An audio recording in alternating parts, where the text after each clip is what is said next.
係其中我哋即係做呢個多元資產策略嘅其中一個部分啦。嗱，講到多元資產咧，再請教Nicole啦。我知你哋嘅宏利投資嘅環球多元資產入息基金咧，今年就係第幾年啦？係第6週年啦嚇。咁咧嗱，過往嘅年度化嘅派息率咧係高達有8%啦。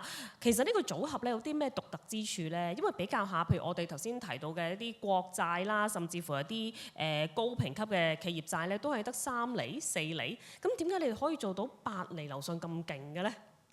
嗱，咁喺呢個環境下咧，其實我哋覺得投資者就需要一個更加穩定同埋靈活嘅策略啦。咁 GMADI 宏利環球多元資產入息基金係我哋個旗艦收益產品，咁其實好適合而家嘅環境嘅。呢個產品咧就有3個大重點，第一就係高息，第二就係靈活。呢個分咧就可以轉變 allocation 同埋 style 嘅。我哋喺地區、行業、時績同埋風格上都會靈活咁轉變資產配置嘅。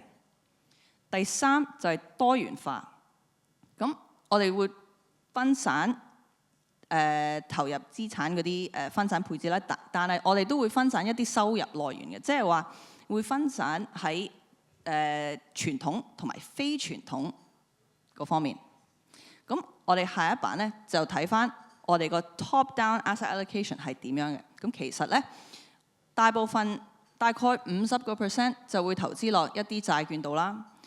大概20% 就會投資落啲股票度啦，20% 會投資落一啲期權出售策略啦，咁其他嗰啲咧就會放喺現金啦。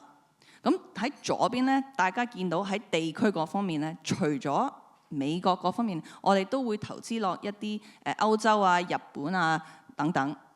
咁喺債券嗰方面咧，中間個 chart 其實大部分都係高收益債券，但係我哋都會投資翻落一啲投資級別債券啊、新興市場債券啊等等。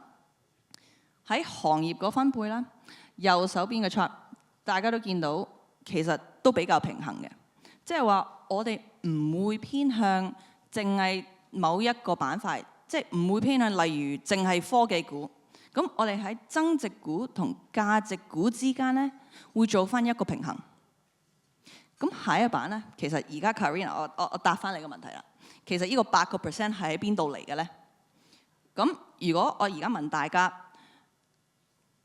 諗翻起收入收息，大家應該會諗翻股息同埋債息啦。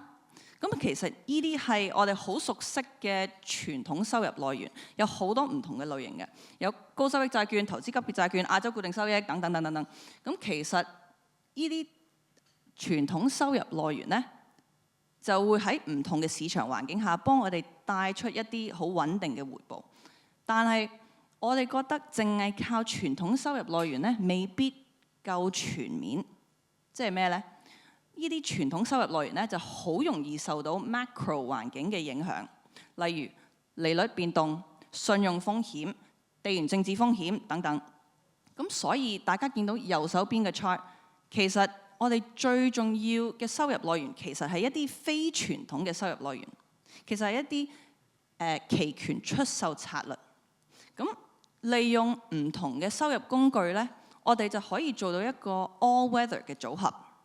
咁所以市場升或者跌，我哋都可以得到一個持續穩定嘅收入啦。咁大家睇翻左邊嘅 chart， 其實綠色嗰條線咧就代表我哋組合嘅成個 total yield。藍色嗰部分咧就係我哋叫做 natural yield， 即係乜嘢嚟嘅咧？呢個 natural yield 其實好簡單嘅啫，係我哋收翻嚟嘅期權金加股息同埋債息噶啦。咁所以呢個 chart 就表達緊其實成個 fund 嘅 yield 咧唔會靠 capital gains 嚟 generate 嘅。咁下一版其實我哋都保持到呢個8% 嘅息。大家諗一諗，2019年個 fund 成立嘅時候，其實美國利率都接近0喎，但我哋都保持到呢個咁高嘅水平。原因咧就係我哋係用緊一個多元化嘅收入組合。咁無論市場升或者跌，無論乜嘢 market cycle， 我哋都會保持到呢個8% 嘅派息率。咁下一版而家就解釋翻頭先所講嘅期權出售策略係點可以幫我哋管理波動性同埋提高收入呢？